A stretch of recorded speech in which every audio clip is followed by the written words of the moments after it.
You all recognize your sign up there, right? You know the symbol? You know the sign? Okay. Is there anybody that doesn't know their symbols? No, I don't. Capricorn? Right here. Looks like verses, doesn't it? VS, almost. Oh, maybe I'm wrong. What's Cancer is the, That's what I thought. right there. What about Now, Libra? Libra? Yeah. Okay, Aries, Taurus, Gemini, Cancer, Leo, Virgo, Libra, Scorpio, Sagittarius, Capricorn. These are a little bit stylistic, but Aquarius and Pisces. So I have a question. Yeah. Why are, was it Scorpio and the two M-looking ones, why are they so similar?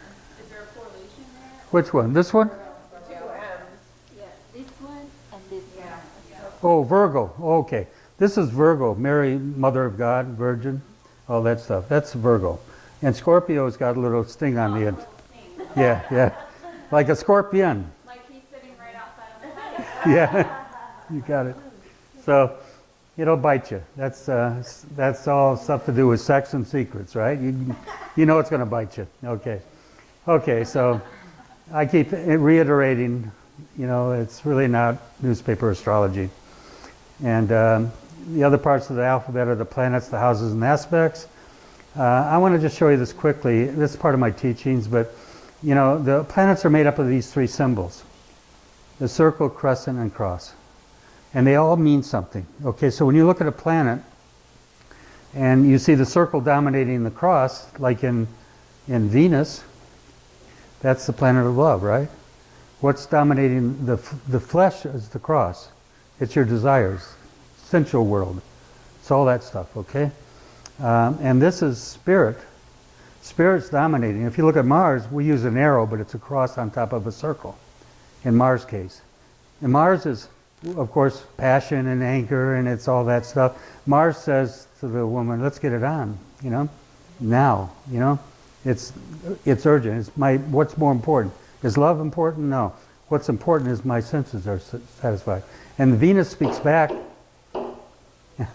And Venus talks back and says, no, let's put love first. And the energies are totally reversed. So, goddess of love, goddess of war. You see that?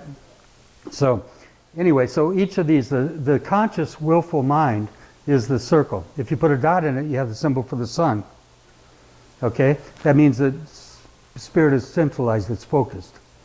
Like in your sun and your chart, okay? In this case, the spirit, the Father, the seed, the life, the essence, it's your conscious, willful mind. And this is your soul. Symbolizes your soul. Now, if you look at Jupiter, Jesus, we have the soul dominating the cross. We have compassion, feeling, the maternal instincts. All of that is over the cross of the physical desires. And you look at Saturn, what do you got? The crescent is dominated by the flesh, the world. Okay, it rules. So there's no compassion with Saturn. Saturn doesn't have feeling. It's dominated by the senses. Whereas Jupiter is the other way around. It's very compassionate. You see these planets and how they work? So, you look at all of them, they all rule, they all have that kind of energy in them. Neptune is the world, is the soul, the world, the senses are penetrating the soul, crucifying it. And Neptune is a planet that rules hospitals, institutions, nuns, people that leave the world, sacrificing everything in search of God. It fits Neptune, okay? That's what it's about. So anyway, why do I worry about all this? Because once you learn this, and you begin to understand that the early Christians understood the psychology of the conscious, willful mind, they understood the subconscious mind, they called it the soul. The subconscious is your soul.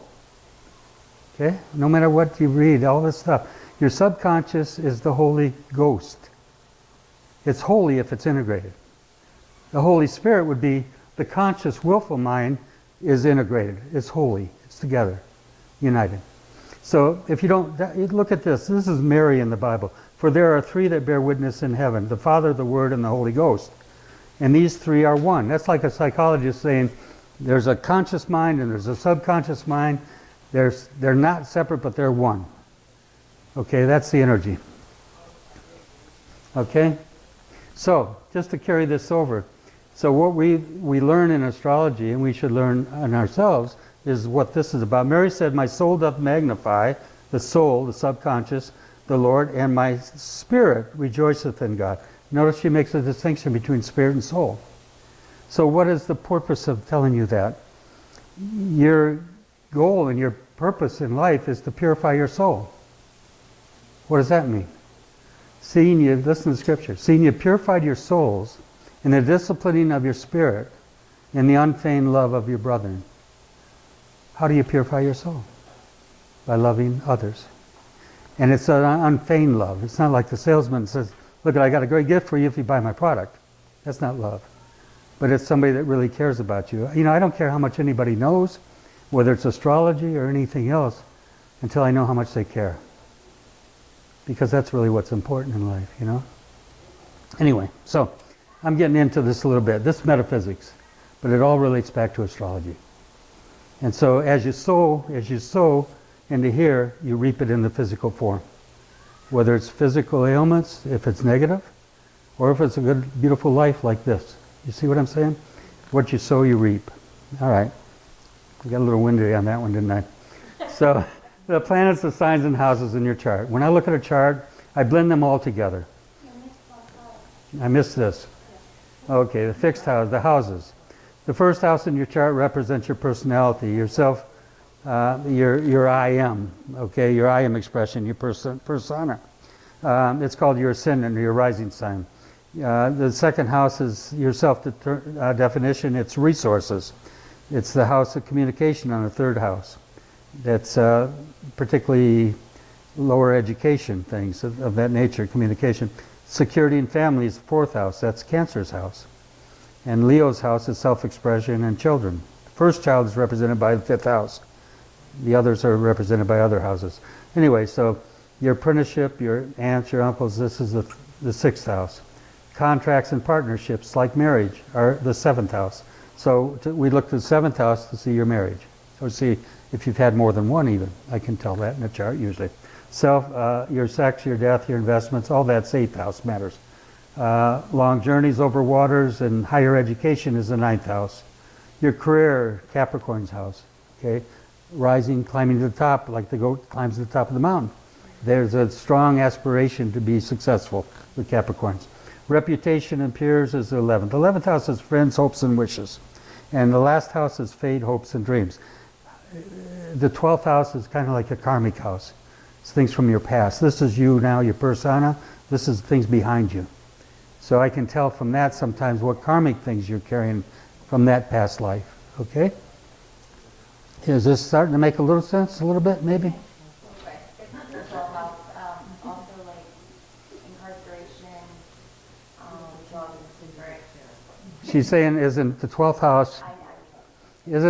house, she's asking me, is the 12th house incarceration, hospitals, institutions, and things like that? Yes. I have my son, my wife doesn't want me. I'm very open. I'm sorry. Oh, come on. I study it, we can talk about it later. Okay. No, it's important though. It's really what you said is very observant. So the planets, the signs, the houses in your chart. The planets, if you mix them with the signs and the houses, it gives a different coloring to them, if you would. It's kind of like this, okay? So the planets are the energy in your charts, signs are your attitudes, your houses are areas of your life. Why is it important you know your time of birth? If you know your time, then of course then you're going to get a more accurate chart, because you're going to know what area of your life is affected by that energies and by that that attitude, if you would. Okay? So, okay, planets, energy, attitude, life. Anyway, you don't have to read all this. I know I'm running long, so I'm going to keep moving, but my wife helped me actually put this all together last night, believe it or not, because it's a short little quick. It's supposed to be short and quick.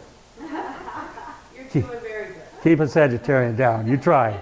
Absolutely, like my favorite part of the night, I have to say. Well, thank you. Yeah. Appreciate that. Thank you. Beyond fascinating. So these are aspects between planets. If you have planets in 180 degrees, like a full moon, is what an opposition of the sun and moon. The Earth's in between. That's called a full moon. So it's an opposition like this. Okay, and it has a meaning. Okay, it's stress. It's a stress aspect.